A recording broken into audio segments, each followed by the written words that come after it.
this morning I was reading about this on my Twitter account, I guess, and people were reminding people of Anwar Sadat and Indira Gandhi, who were killed by their own people. I was thinking the Guard is 90 some odd percent, I believe, male. Only about 20% of white males voted for Biden.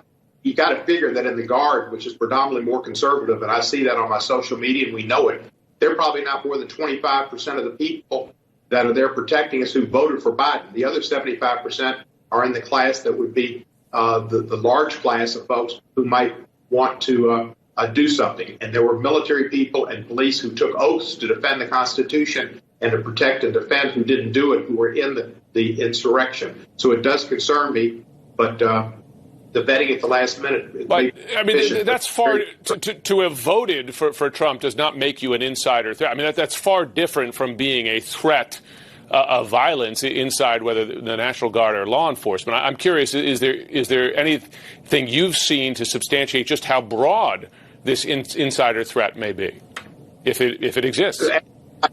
Absolutely not, Jim. But, you draw a circle first, and the first circle is people who were for Trump and not for Biden, as far as people who would be within the zone of folks who you'd be suspect of. The suspect group is large. Yeah. Final question, if I can.